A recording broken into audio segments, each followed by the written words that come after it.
네, 정치권의 동향을 대기자의 시선으로 짚어보는 목요 정치클럽 기자 대기자 시간입니다. 오늘도 성완용 한겨레 신문 선임 기자, 최병묵 TV조선 해설위원과 함께하겠습니다. 두 분 어서 오십시오. 네, 어서 오세요. 안녕하세요. 네, 오늘 우선 토크 주제로 들어가기 전에 오늘 있었던 윤 총장의 사의 표명 이슈부터 잠깐 짚어보겠습니다. 오후 2시에 대검 앞에서 전격적으로 사의를 표명했죠. 그 목소리부터 듣고 이야기 나눠보겠습니다. 저는 오늘 총장을 사직하려고 합니다. 검찰에서의 제 역할은 지금 이제까지입니다. 그러나 제가 지금까지 해왔듯이 앞으로도 제가 어떤 위치에 있든지 자유민주주의와 국민을 보호하는 데 온 힘을 다하겠습니다. 네, 검찰에서 제가 할 일은 여기까지다. 이렇게 사의 표명을 했고 또 1시간 만에 신속하게 청와대가 신현수 수석과 함께 또 윤 총장의 사의를 이제 수용을 했는데요. 윤 총장의 사의 표명 그리고 청와대의 신속한 처리에 담긴 메시지와 또 정치권의 파장 두 분 어떻게 보시는지 먼저 짚고 넘어가 볼까요? 글쎄요, 윤 총장 입장문을 다시 듣고 또 다시 읽어보고 했는데요. 왜 그만두는지 저는 잘 이해가 안 가더라고요. 지금 검찰 수사권을 배제하는 법안이 국회를 통과했나요? 뭐 그런 것도 아니고. 이분 임기가 7월까지예요. 그럼 얼마 남지도 않았는데 왜 저러시나?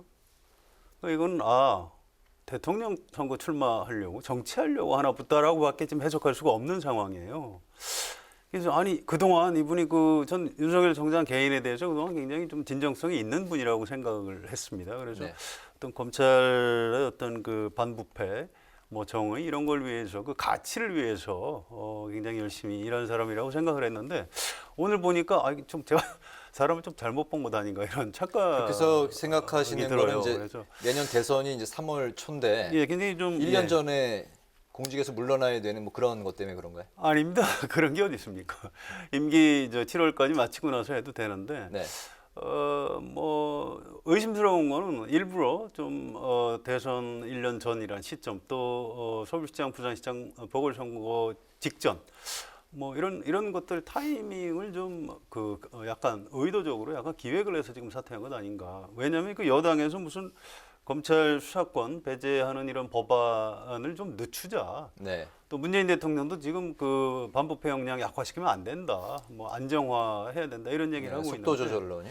네. 예. 근데 검찰총장이 갑자기 그만둔 거 도저히 납득하기 어렵고요. 그래서 검사들이 좀 당혹스러울 것 같아요. 그동안 그럼 우리가 떠들었던 게 윤석열 총장님 정치하는 우리가 등받이가 된 건가 이런 당혹감 같은 게 있을 것 같아요. 아무튼 현실적으로 대선 구도에 지금부터 새로운 돌발 변수가 하나 나왔다고 저는 생각이 듭니다. 네. 앞으로 우리 이 프로그램에서 굉장히 얘기를 좀 많이 윤석열 총장 얘기를 많이 해야 될 것 같습니다. 알겠습니다. 내년 대선 출마를 위한 오늘 사의 표명이었다라고 이제 말씀을 하셨는데. 그렇죠. 정치권에 이제 대선 도전을 할 것이냐 말 것이냐 그거는 오늘 밝히진 않았지만 네. 그 행간의 의미를 보면 대선 도전을 할 것 같은 그런 느낌이 들기는 해요. 네. 이제 그거는 앞으로 점차 가시화되겠죠. 다만 이제 왜 그러면 사표를 냈느냐? 저는 기본적으로 지금 민주당 일각에서 추진하고 있는 여러 가지 법안 또는 움직임들이 있어요. 그 첫 번째가 바로 이제 이른바 우리가 검수완박이라고 하는 검찰의 수사권을 완전히 박탈하자 하는 그런 중수청 설치 법안. 그것도 원래는 이번 주에 낸다고 했던 거거든요. 그러니까 그런 부분이 있고, 그다음에 또 하나는 지금은 좀 잠잠해지고 있습니다만은 윤석열 방지법 얘기가 사실은 계속해서 나왔어요. 그러면 윤석열 방지법이라는 거는 결국은 아까 잠깐 말씀하셨듯이 대선 1년 전에 사퇴하지 않으면 대선 출마를 못한다. 검사, 판사의 경우에. 네네. 이런 걸 얘기하는 거거든요. 근데 그게 이제 대선 1년 전이라는 게 며칠 안 남았지 않습니까? 그렇죠. 그런데 물론 그 법안이 현재 제출된 건 아니에요. 그런데 나중에 만약에 3월 말이나 4월 달이나 이때쯤에 법안 제출해서 소급 입법을 하면 그거는 우연히 명백하다고는 하지만 그러나 여권에서 혹시 그럴지도 모른다 하는 불신. 저는 그런 것들이 종합적으로 작용해서 그러면 차라리 논란의 소지를 다 없이 사퇴를 하자. 아마 이런 정치적 판단 아닌가 이런 생각이 듭니다. 그래서 이제 앞으로 정치를 언제 어떤 방식으로 정치권에 진입할 것이냐 이제 그런 선택의 순간만 남았다. 그게 이렇게 이제 봅니다. 대선이 됐든 어떤 형태가 됐든 정치를 위한 포석이다라는 거에는 두 분 다 이제 공통으로 공감하시는 거군요. 아마도 그렇게 생각하고 이번에 사표를 낸 것이 아닐까. 알겠습니다. 그러니까 그 가능성을 다 열어두고 사표를 낸 것이 이렇게 봅니다. 알겠습니다. 네, 이제 본격적인 토크로 들어가 보도록 하겠습니다. 오늘 먼저 성 기자님부터 할까요? 예, 국민의힘에서 서울시장 후보 경선을 했어요. 뭐 그동안 나경원 전 원내대표가 좀 강한 것 아니냐 했는데 예상을 뒤엎고 네. 오세훈 전 서울시장이 이겼습니다. 그 얘기를 좀 해보는 게 좋을 것 같습니다. 알겠습니다. 국민의힘 서울시장 후보로 방금 말씀하셨듯이 이제 그동안 이제 뭐 나경원, 오세훈 두 후보가 초접전으로 이제 대전을 펼쳐왔는데 오늘 오세훈 후보로 최종 확정이 됐습니다. 여론조사 결과가 오 후보가 41.64%, 나 후보가 36.31%를 기록했는데 그 여성 가점 10%가 이제 더해졌던 걸 감안하면 실제 두 후보 간의 격차는 이제 더 벌어져서 네. 나경원 후보의 충격패다 뭐 이런 이야기까지 나오고 있습니다. 두 분 결과 의외입니까? 예상을 하셨습니까? 저는 약간 의외로 생각합니다. 나경원 전 원내대표가 굉장히 좀 센 후보라고 생각을 했는데 네. 실제 뚜껑 열어보니까 그렇지도 않고요. 또 이런 면이 있어요. 사실은 그 우리나라 보수 야당이 양대 세력이 있습니다. 그러니까 좀 약간 개혁적 보수, 중도 보수, 옛날 이제 김영삼 이쪽 세력이 있고요. 그 다음에 이제 대구 경북을 중심으로 한 뭐 정통 보수, 이제 강경 보수, 네. 뭐 이런 세력이 있어요. 그게 2007년 대선 후보 경선에서 이명박 대 박근혜로 충돌을 한 겁니다. 그때 이제 뚜껑을 열어보니까 거의 엇비슷했거든요. 5대5 정도로.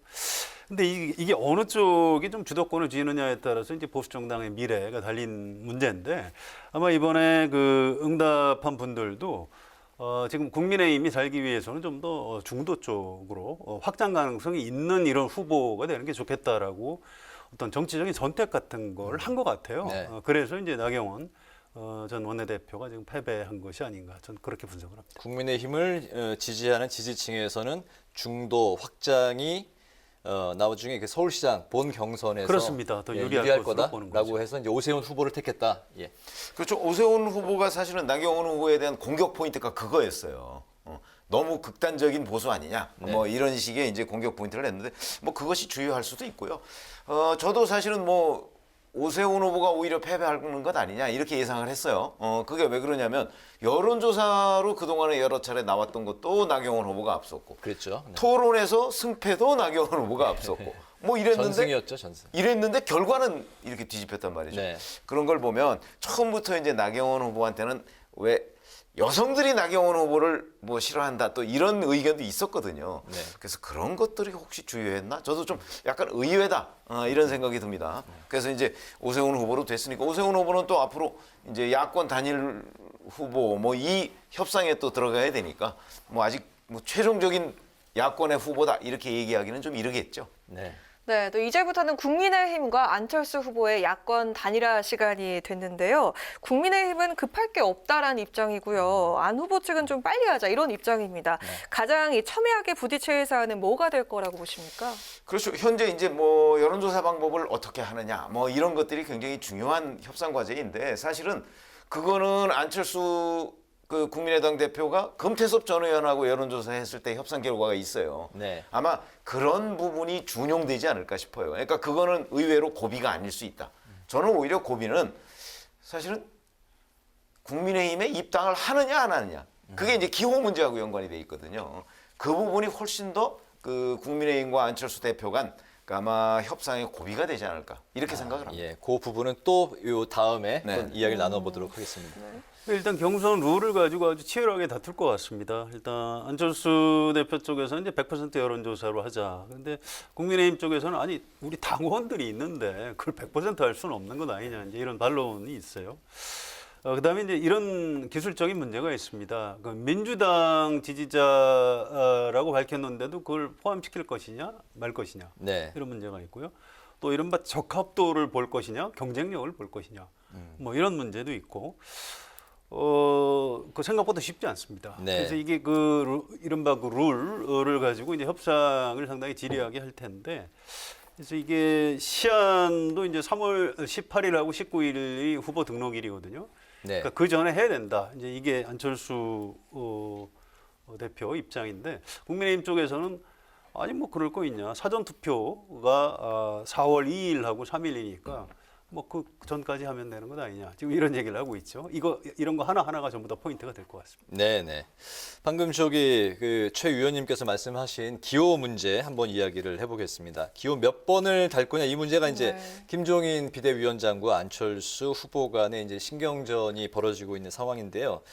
김 위원장이 이제 4번으로는 무조건 필패다 이런 입장이고 안 후보는 투표용지에 1번 다음에 바로 4번이다. 2, 3번은 빠진다. 이런 두 번째다 이거죠. 두 번째다. 뭐 아무 문제 없다 이런 입장인데 과연 이 기호 이 번호 문제가 선거 운동이나 선거 비용 문제하고도 연결이 될 수 있을 텐데 이번 4번 기호 문제 두 분 어떻게 보십니까? 그 김종인 위원장은 그 안철수 대표 견제용으로 이런 얘기를 하는 거라고 저는 생각을 합니다. 이게요 전례가 있어요.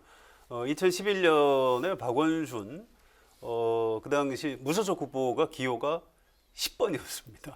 네. 네. 그런데도 당선이 됐어요. 어. 그래서 찍으려고 하면 유권자들은 찾아서 찍는다는 찾아서 거. 찍습니다. 그래서 그 사실 그 2번이면은 뭐 우리 당원들이 찍고 4번을 어떻게 찍느냐 그건 그렇지는 않습니다. 전례가 있고요. 네. 또 선거운동 부분도 선관위에 좀 취재를 해보면 답변이 와요. 이미 2011년 전례가 있습니다. 그래서 당적 관계없이 선거운동으로 등록을 하면 되고요. 네.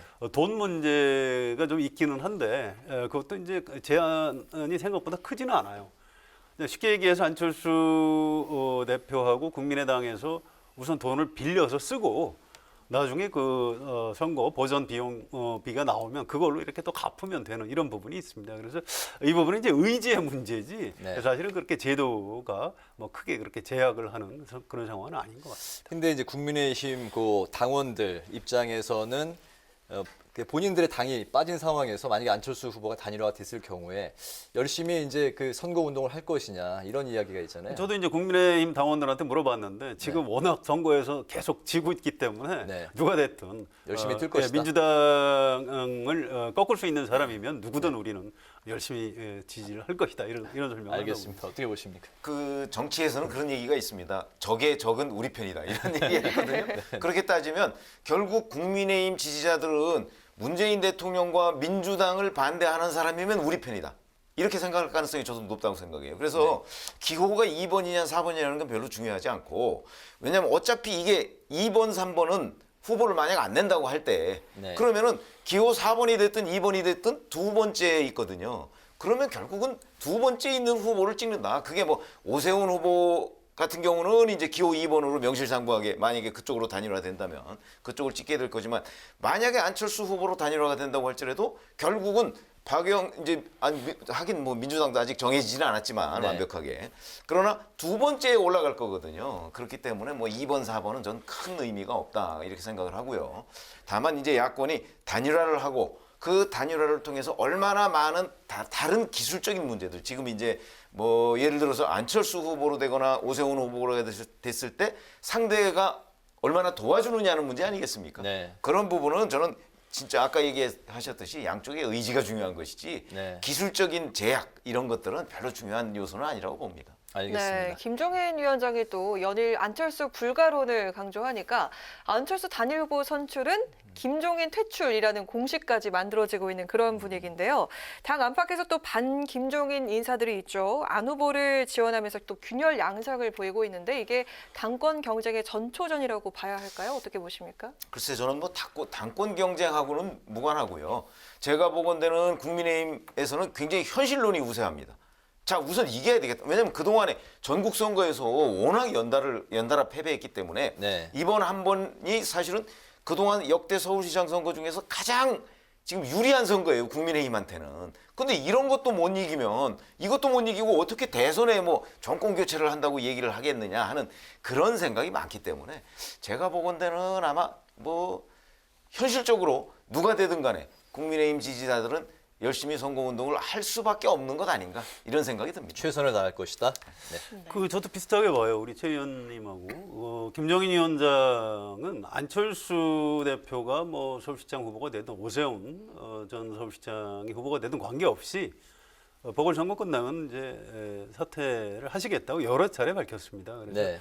그게 누가 되느냐 또 서울시장 선거 결과가 어떻게 나오느냐에 따라서 뭐 거취를 달리 할 가능성은 별로 없다고 봐요. 다만 지금 뭐라고 그럴까요? 야당 대표로서 가급적 그 야당의 후보가 야권 단일 후보가 되기를 희망을 하는 거죠. 네. 그래서 지금 도와주고 있는 겁니다. 우리 당 후보가 좀 돼야 된다. 그래서 이제 안철수 대표에 대한 견제구를 이제 날리고 있는 거고요. 물론 안철수 대표 개인에 대한 약간 불신 같은 게 있어요. 내가 오래전부터 봐서 아는데 그 사람 정치 잘 못한다. 이런 거죠. 네. 그런데 그럼에도 불구하고 안철수 대표가 야권 단일 후보가 되면 저는 김종인 위원장이 아마 그 선거 후보원으로 등록을 하고 지지 연설도 하고 이렇게 해서 안철수 당선을 위해서 아마 노력을 할 것이다. 이렇게 예상을 합니다. 알겠습니다. 이번에 그 여권의 그 또 단일화 문제 살펴보겠습니다.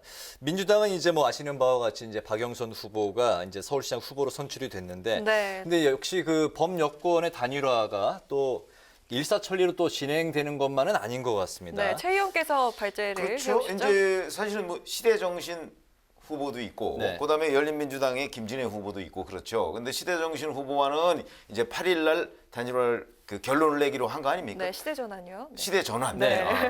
그렇군요. 그런데 이제 지금 김진애 후보와는 이제 김진애 후보 요구사항이 있어요. 예. 근데 그 요구사항을 박영선 후보가 어떻게 할 것이냐. 근데 문제는 김진애 후보가 지금 배수진을 쳤단 말이죠. 네. 의원직을 사퇴해가면서. 네네. 이런 것들이 아마 여권 단일화에는 그 박영선 후보로서는 약간의 부담이 되지 않을까 이런 생각은 듭니다. 네, 오늘 그 말씀하셨듯이 이제 박영선 후보와 이제 시대전환 조정훈 후보가 1시간 동안에 이제 TV 토론을 펼쳤는데, 근데 이 문제는 네. 김진애 이제 후보 측이 18일까지 토론회 3번을 이제 요구한 상황인데, 과연 이 민주당이 이 요구안을 어떻게 살피고 또 받아들일지 남아 있습니다. 어떻게 보십니까? 글쎄요, 그 타협을 하지 않을까요? 뭐 김진애 의원도 뭐 그렇게 비상식적인 사람이 아니에요. 그분이 이번에 의원직까지 던지면서 해보고 싶다는 건 굉장히 그 서울시장 자리에 대한 본인의 꿈이 워낙 오래됐기 때문에 네. 그건 절박감 같은 게 있습니다. 뭐 또 이분이 나이도 굉장히 많으세요. 그래서 뭐 의원은 내가 그렇게 연연해하지 않는다라는 걸 이제 증명하기 위해서 던진 측면이 있어요. 그래서 그렇다고 꼭 3번을 들어줄 수가 있겠습니까? 민주당에서 그럴 수는 없을 것 같고요. 중간 정도에서 뭐 적절히 타협을 하지 않을까 이렇게 예상을 합니다. 네. 글쎄요, 뭐 저는 그 이제 본인은 부인했지만 사실은 이제 김의겸 전 청와대 대변인으로의 승계 이게 사실은 지난번 처음 총선 때부터 있었잖아요. 그 얘기가 네네. 뭐 그 처음에 등원도 하기 전부터 김진애 1번 후보한테 뭐 사퇴하라 이런 압박이 있었거든요. 저는 아마 그 압박을 계속 지금까지 그 생각했던 것 아닌가 이런 생각이 들고요. 지금 아마 김진애 후보 본인도 사실은 뭐 박영선 후보를 만약에 단일화 협상을 한다고 할지라도 꺾고 본인이 여당의 범여권의 단일 후보가 될 것이다 이런 생각을 과연 할까요? 저는 별로 안 할 거라고 생각합니다. 그런 측면에서 이제 1년짜리 서울시장이기 때문에 내년 또 이제 지방선거를 내다보는 포석이다라는 이야기도 있더라고요. 글쎄, 근데 그게 만약에 1년 뒤에라도 열린민주당이 뭐 그때까지 전속할지 여부도 지금 불투명할 상황이고, 그다음에 전속한다고 해도 민주당과 열린민주당 사이의 거리는 워낙 뭐 사실 멀잖아요. 의석 차이가 워낙 많이 나고요. 네. 그래서 아마 열린민주당에 계속 있는 한, 더군다나 의원직까지 지금 내놓은 상황인데 네. 있는 한 본인한테 기회가 과연 있을까? 저희처럼 이제 기자를 하는 사람이 현실적으로 내다보면 네.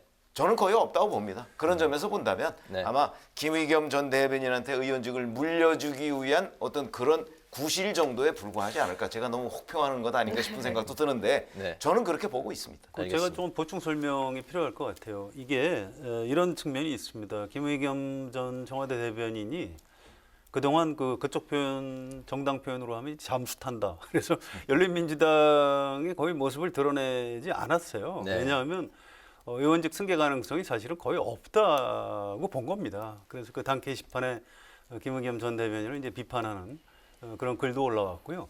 김의겸 전 대변인이 며칠 전에 저 국회 기자실에 와서 잠깐 카메라 앞에 섰어요. 근데 네.